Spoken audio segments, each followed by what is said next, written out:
Salut à tous, j'espère que vous allez bien. C'est l'avant-match, les amis. Atlético Madrid-Barça. Ça va être chaud, ça va être très chaud.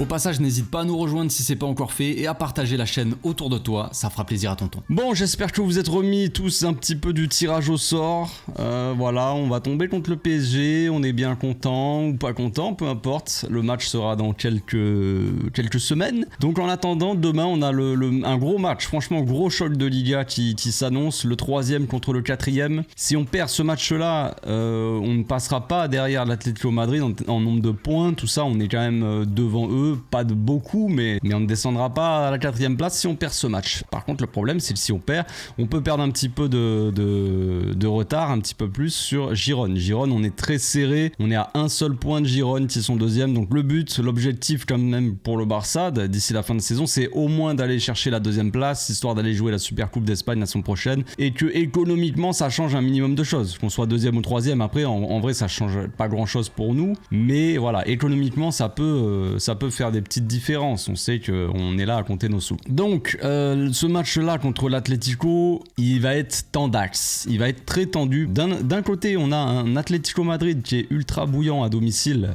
Au contraire à l'extérieur où c'est presque une catastrophe. Et de l'autre côté, on a un Xavi Neta qui a gagné tous ces matchs contre Simeone, contre l'Atlético Madrid. Depuis qu'il arrive au Barça, c'est, je crois, si je me trompe pas, de ce que j'ai vu, ou alors c'est que en Liga, peut-être, je sais plus, 4 matchs, 4 victoires. On est pas mal. Donc voilà, ça équilibre un peu les choses. Chose aussi à noter, c'est que l'Atlético Madrid, ils ont joué un jour après le Barça. Le Barça en Ligue des Champions, évidemment. Le Barça qui est passé en quart de finale et qui va être probablement boosté un petit peu par tout ça. L'Atlético Madrid qui est passé en quart de finale et qui va probablement être boosté par tout ça aussi. Donc l'Atlético Madrid a joué un jour après nous. Ils sont allés chercher la victoire à domicile contre l'Inter au bout des tirs au but. Donc ils sont allés prolongation, tout ça. Donc on peut se dire, c'est ce qu'on pourrait se dire, que l'Atlético Madrid va être un peu plus fatigué que le Barça. Ils ont joué un jour après, plus prolongation, plus tout ça, les nerfs et tout ça de la séance de tirs au but. Mais l'Atlético, ça reste une équipe, j'ai pas envie de dire une équipe de clébards, dans le sens où, tu vois, ça serait un petit peu péjoratif, un petit peu méchant, mais dans le sens où c'est des morts de faim, c'est des mecs qui envolent sur le terrain, qui cavalent et qui cavalent comme des chiens, tu vois. Donc en soi, en termes d'énergie, je suis pas sûr que ça change grand chose que l'Atlético ait joué une prolongation un jour après nous, parce que ils ont l'habitude de se donner à 100% sur le terrain et de mettre énormément d'intensité et d'énergie dans leur match. Au contraire du Barça qui a cette saison-là énormément de problèmes dans ce domaine-là. On a l'impression que le Barça est fatigué, on commence les matchs et au bout de 20-30 minutes, on a l'impression que les mecs sont déjà cramés. Donc ça peut un petit peu équilibrer les choses et je pense pas qu'on aura vraiment un avantage réel dans ce domaine-là. Donc comme je disais juste avant, l'Atlético à domicile c'est monumental et à l'extérieur c'est presque catastrophique. Je vais vous montrer une petite image des résultats de l'Atlético Madrid à domicile. C'est assez monstrueux. Ils ont gagné quasiment tous leurs matchs, toutes compétitions confondues à domicile. Ils ont fait seulement un nul contre Retafe 3-3, c'était en décembre, juste avant les fêtes. Et ils ont fait une défaite février contre Bilbao à domicile. C'est les seuls résultats négatifs. C'est assez monstrueux, je trouve. Quand on regarde les matchs à l'extérieur, là c'est moins marrant. Il y a quasiment pas beaucoup de victoires. Il y en a combien ? Il y en a 3, 4, 5, 6 victoires, pas mal de défaites, pas mal de matchs nuls. Donc vraiment il y a une très grosse différence entre les matchs à l'extérieur et à domicile pour l'Atlético. Problème, c'est que ce week-end, demain, donc l'Atlético joue à domicile, quoi. Donc c'est mauvais plan pour nous quand même quand on voit tout ça. L'Atlético dans leurs derniers résultats c'est assez mitigé, comme je l'ai dit, mais ça reste, ils sont mauvais à l'extérieur mais bons à domicile, parce que tous leurs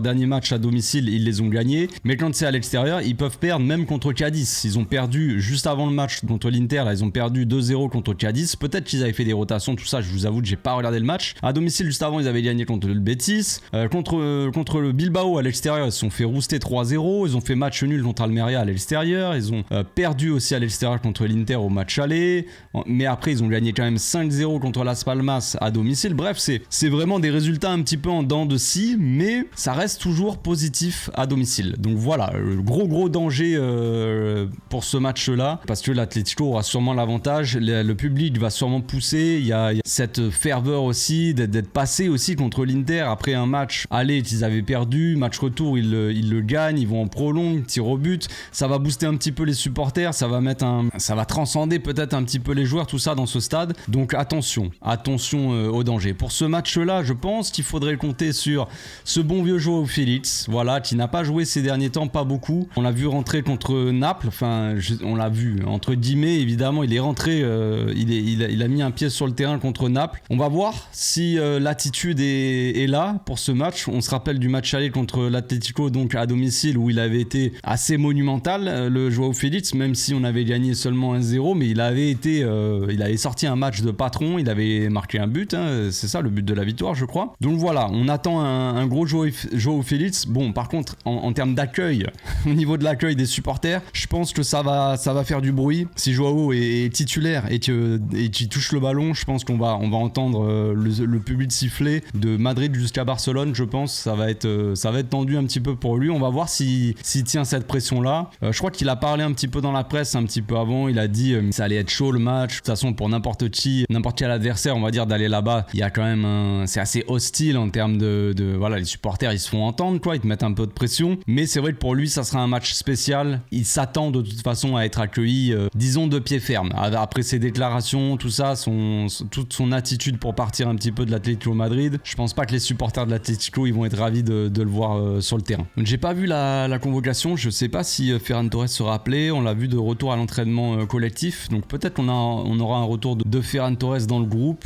Pas de Pedri ni de Frenkie de Jong encore, Frenkie devrait revenir pour le match aller contre Paris, Pedri pour le match retour contre Paris, quoi. Donc voilà, pour l'instant on fera sans eux. Il y a Ferran Torres, il y a Joao Félix, il y a Lamine, il y a Rafinha qui revient aussi un petit peu en forme, qui a fait quand même un bon match contre Naples. Est-ce qu'il faut laisser Lamine Yamal au repos, s'il faut faire quelques petites rotations entre guillemets, mais sans trop en faire non plus, parce qu'il faut quand même aller chercher la victoire, c'est quand même, faut pas lâcher la Liga non plus. Donc voilà, on va passer à la composition d'équipe, c'est parti les amis. Voici donc mon 11 pour ce petit match là, quelques petites rotations des familles, pas grand chose non plus, on reste quand même avec un peu la même structure, la même base. Un Ter Stegen au cage évidemment, un Koundé à droite, un Ronald avec un petit Inigo Martinez qui fait son retour dans le 11, un Cancelo à gauche, Christensen, Gundogan et le GOAT au milieu, Rafinha, Lewandowski et Joao Félix en attaque. Voilà, Joao Félix titulaire, ça fera plaisir à certains qui n'en pouvaient plus de voir Joao Félix sur le banc.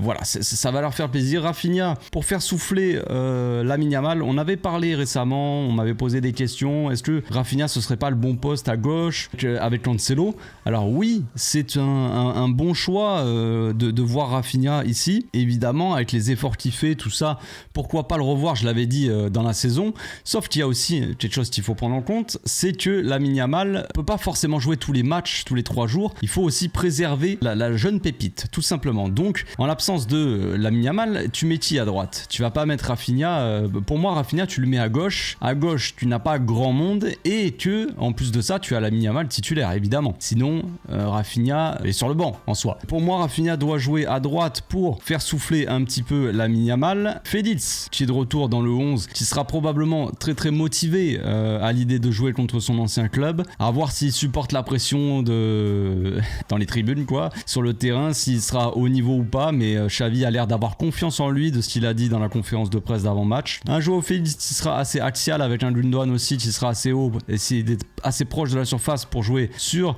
ce bon vieux Robert. Un double pivot Christensen avec le GOAT. Évidemment Roberto qui sort un bon match contre Naples, une bonne rentrée, donc pourquoi pas le tester en double pivot. Ça peut permettre à Gundogan de jouer un petit peu plus haut et d'être plutôt, on va dire, bon là, dans ce domaine-là, parce que quand Gundogan est trop bas, on le sait, il nous manque ici. Donc voilà, on n'a pas 50 millions de choix de toute façon, à moins de mettre Ferran Torres ou un mec comme ça direct, ou même Lamine Yamal encore une fois titulaire, tout ça, mais ça fait peut-être beaucoup enchaîner. Ferran Torres aussi, il revient à peine, je sais même pas s'il sera convoqué, comme j'ai dit, j'ai pas encore vu la convocation, donc je préfère pas m'enflammer non plus. On va partir avec Sergio Roberto qui a l'air en forme. Ça veut pas dire que Sergio Roberto va sortir un grand match ou le match de sa vie, j'en sais rien, mais en tout cas pourquoi pas lui donner sa petite chance à côté de Christensen, avoir double pivot Sergio Roberto Christensen, c'est pas mal. La dernière fois Sergio Roberto il a été bon, il est rentré avec Romeo à côté de lui. En plus là il aura Christensen, ça sera forcément un petit peu mieux, un petit peu plus sécure dans l'axe. Cancelo qui prendra donc le couloir. La petite relation porto-portugaise Cancelo-Félix, ça peut être sympa. On a déjà vu que ça marchait quand même pas mal, ça faisait des étincelles offensivement. Derrière Inigo Martinez qui dote que le caractère en personne basque pour tenir un petit peu toute cette pression.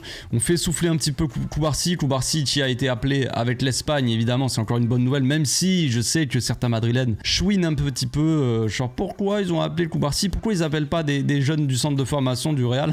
À votre avis, ça me paraît assez évident. Si l'Espagne est où elle est actuellement dans la place aussi importante dans les équipes mondiales, c'est grâce au Barça. Mais bon, ils ont l'air de découvrir un peu l'histoire. Donc Koundé qui reste sur des bons matchs. On peut pas vraiment faire souffler Koundé. Tu mets Thier à la place, c'est compliqué. Ronald toujours en place, le Ronald dans l'axe, sauveur de ces dames. Donc voilà, une défense à 3 comme ça, Koundé, Ronald, Inigo Martinez, ça fera du bien aussi à la relance. Inigo Martinez qui a plutôt des bonnes qualités de relance. Koundé qui s'en sort aussi pas mal. Ronald qui est là pour vraiment la tour de contrôle pour défendre. Un double pivot comme ça me paraît pas trop mal, franchement. Ça fait un petit peu de rotation. On fait souffler Cubarsí qui a beaucoup joué ces derniers temps. On fait souffler Lamine aussi qui a beaucoup joué ces derniers temps. On garde quand même l'ossature de l'équipe. Lewandowski, Gundogan, Christensen, Cancelo, Ronald, Koundé et Ter Stegen. Donc on a quand même cette colonne vertébrale assez solide, assez en place du Barça. Et autour avec quelques petits changements. On verra si le Barça est à la hauteur, si le Barça est vraiment boosté par cette qualif. Mais je ne doute pas que l'Atlético sera aussi boosté. Voilà, je sais pas ce que vous pensez de ma compo. Moi ça me paraît pas trop mal, évidemment, sinon j'aurais pas fait ça. Moi dans les commentaires, ce que vous feriez vous, est-ce que vous mettez Félix, il y a Vitor Roque qui est là aussi, est-ce qu'on met Sergio Roberto, est-ce qu'on ose mettre le GOAT comme ça titulaire, ou est-ce qu'on reste avec une douane un petit peu plus bas pour les sorties de balles et du coup on joue avec qui devant, est-ce qu'on joue avec Fermin Lopez, ou est-ce qu'on remet Lamine Yamal encore, on ose un petit peu le mettre et peut-être prendre des risques, on va dire, avec lui, avec un Rafinha peut-être dans le demi-espace à la place d'une douane là, comme sur ma compo, je ne sais pas, mais moi je préfère faire ça. On verra demain les amis, on se retrouve demain pour le live d'avant-match, 1 heure avant le match comme d'habitude, et puis pour le débrief. D'ici là, portez-vous bien, passez une très bonne journée. Ciao.